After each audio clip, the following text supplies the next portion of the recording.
Vamos ao vivo até o Tribunal de Contas do Estado do Piauí, porque hoje cai nas contas do Estado e dos municípios a maior das parcelas do imposto de renda arrecadado pela União com a repatriação de bens e capitais. O que são isso? Dinheiro que é mantido fora do Brasil de forma irregular por brasileiros, que agora volta para o país. A repórter Gorete Santos vai conversar com a gente sobre de que forma o TCE, por exemplo, pode fiscalizar, Gorete, a aplicação desse dinheiro que vai cair na conta do Estado e das prefeituras. Exatamente, Nádia. Afinal, não é pouco valor, né? Só aqui no estado do Piauí, o valor é da ordem de 173 milhões de reais o total, o município de Teresina aproximadamente 22 milhões de reais, e isso correspondente só à divisão dos 15% que estão sendo arrecadados com imposto de renda. Eles estão pleiteando ainda o valor das multas também, que é da ordem de 15%. A gente vai conversar agora com o conselheiro Kennedy Barros, que pode trazer essas informações para a gente. O Tribunal de Contas do Estado está de olho, claro, fiscalizando a aplicação de todos os recursos, seja pelo Estado do Piauí, seja pelos municípios também. Em relação a esses recursos que estão vindo, como é que isso tudo deve ser acompanhado? Como é que também pode ser aplicado esse valor? Bom dia. Bom dia. Você, na realidade, já retratou bem o problema. Era um dinheiro que saiu do Brasil ilegalmente e o governo deu a oportunidade aos proprietários desse recurso de legalizar.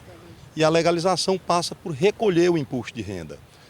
O imposto de renda foi repassado agora, está começando hoje a ser repassado para os estados e municípios apenas na proporção da arrecadação. Os municípios e estados ainda vão discutir, estão pressionando o governo federal para que também seja repassado, como foi pago pelos que fizeram a legalização, juros e multas. Então, nessa linha, os recursos se aumentará muito.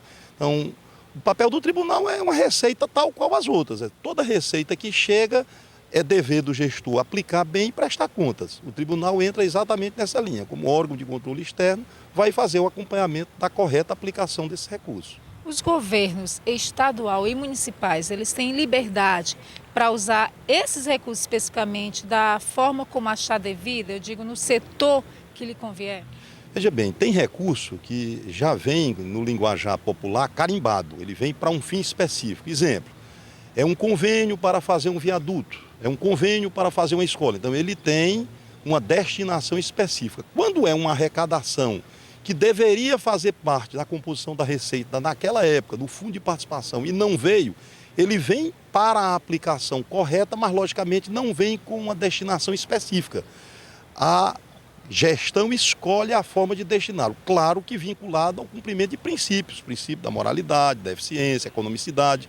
Sem isto, não se concebe aplicar recurso público, ou seja, se você faz uma escolha ruim, aplica desnecessariamente ou não aplica, ou aplica de forma superfaturada, tudo é vício. Só muda a figura. O crime ou o ato de improbidade só modifica a sua conduta, mas efetivamente configura ilícito. Em tratando dessa questão da aplicação dos recursos, seja pelo Estado também, principalmente pelos municípios, o Tribunal de Contas do Estado, claro, cobra a prestação de contas dessas prefeituras, das câmaras municipais também. A gente observou recentemente um número muito alto de gestores que não têm cumprido com essa função. Aproximadamente 65 prefeituras, 30 câmaras municipais que tiveram, enfim, os recursos bloqueados, continua nessa situação muitas prefeituras, conselheiro. E hoje tem uma decisão importante aqui no Tribunal de Contas do Estado